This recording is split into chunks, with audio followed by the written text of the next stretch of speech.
Arrêtez de vous concentrer sur le Québec. Arrêtez de vous concentrer sur le Québec. Le Québec n'est pas la seule province du Canada. Il y en a 9 autres provinces à part le Québec. Et ce n'est pas seulement au Québec qu'on retrouve des francophones. Les autres provinces accueillent bel et bien des francophones. Et ces francophones vivent très bien aussi dans ces autres provinces. Si vous ne le savez pas, il y a tellement, l'Ontario par exemple accepte plus d'immigrants que le Québec. Je vais aller plus en détail juste après le générique.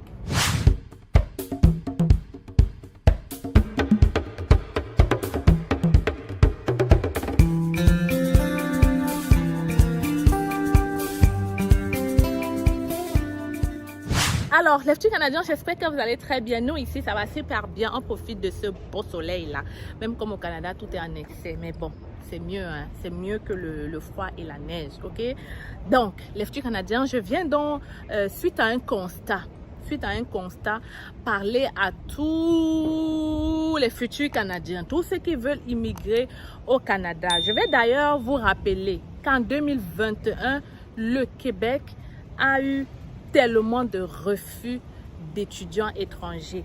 Ça a d'ailleurs fait une polémique et j'en ai parlé dans la chaîne ici en vous disant que en 2021 la moitié de demandes de permis d'études faites au Québec étaient refusées et la plupart des personnes qui recevaient ce refus c'était les étudiants francophones et la raison qu'on donnait c'était qu'on n'est pas sûr que vous allez retourner dans votre pays. Et pourquoi est-ce que le fédéral a sorti ça? C'est parce que 1 sur 6 des étudiants étrangers qui arrivaient au Québec devenaient des résidents permanents. Donc, ça sonnait une sonnette d'alarme sûrement dans leurs oreilles et c'est comme ça que cette loi est dorénavant sortie.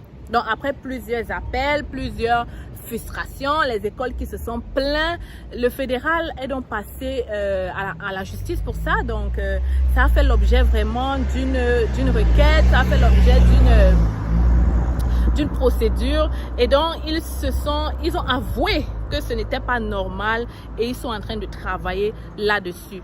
Peut-être c'est en train de se faire parce que de plus en plus, je pense que ça baisse quand même un peu. Donc, cette vidéo, c'est donc pour te dire que le Québec, oui, c'est francophone, oui, c'est une grande province, mais jusqu'alors, il y a toujours beaucoup plus de refus. D'ailleurs, en 2021, le Québec avait, laisse-moi vérifier l'information pour te donner la vraie information. Je vais te dire exactement combien de taux de refus on avait au Québec versus en Ontario, ok? Donc, on dit que les taux sont aussi plus élevés lorsque les demandes en français proviennent du Québec. 55% au Québec versus 51% en Ontario. Mais ça, c'est pas ça. Moi, je veux te parler du taux de refus des permis d'études. On dit qu'au Québec, 47% ont eu des refus de permis d'études. En Colombie-Britannique, 32% seulement. Et en Ontario, 23%. 23% seulement ont eu des refus. Mais jusqu'alors, les gens ne comprennent pas. Les gens se disent juste que quand je suis francophone, je dois me baser sur le Québec. C'est vrai, mais pas totalement. Moi, dans la vidéo d'aujourd'hui, je ne veux pas vous dire d'oublier le Québec parce que même s'il y a les taux de refus, il y a quand même ceux qui obtiennent ces permis d'études. C'est clair, ok?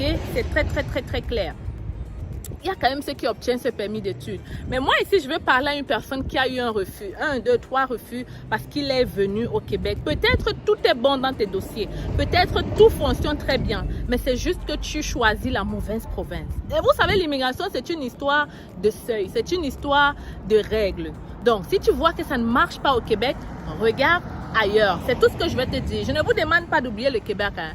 Et je vais juste te dire, regarde ailleurs. Parce que les autres provinces, comme l'Ontario, principalement, Ottawa surtout, les universités là-bas donnent des bourses d'études à ceux qui viennent étudier en français.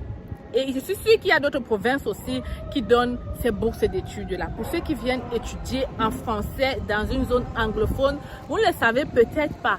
Mais vous êtes très attendus dans ces provinces-là. Il y a tellement d'argent qu'on met pour votre accueil, pour votre intégration, pour que vous vous sentez bien, pour que tout va mieux pour vous, parce qu'on comprend que voilà, vu que vous êtes francophone, ça peut être difficile pour vous. Donc pensez-y, pensez-y à ces autres provinces-là.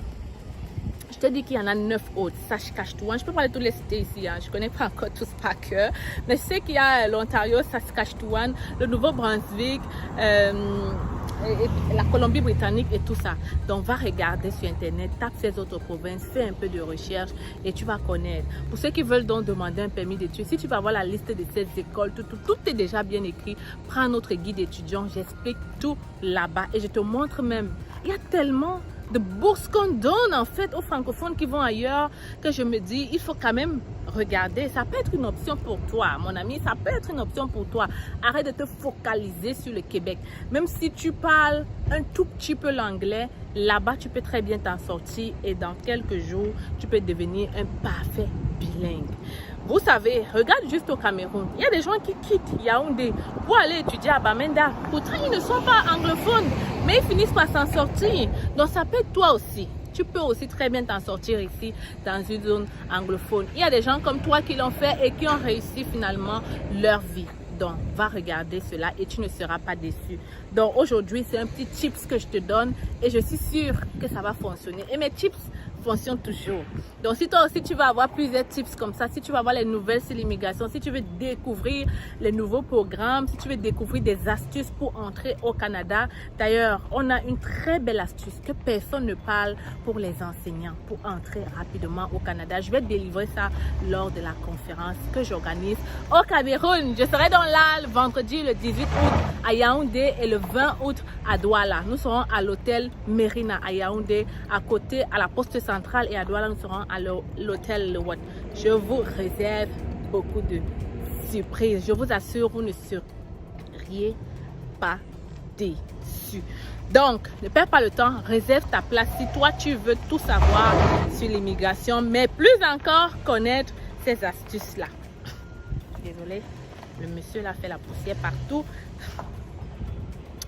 Dans les futurs Canadiens, je vais laisser la vidéo ici. C'était juste pour te dire, te sonner, comment on dit, pour une sonnette d'alarme, pour te dire que toi francophone, arrête de regarder juste le Québec.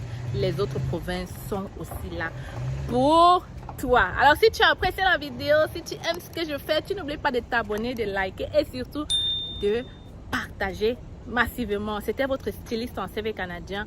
On se retrouve très bientôt dans une autre vidéo. Vous avez le rêve canadien. Vous souhaitez réaliser ce rêve sans dépenser une somme exorbitante et passer par des personnes expérimentées vivant au Canada. Vous êtes étudiant ou travailleur. Le Canada est à portée de main avec nos différentes formations. Étudiant.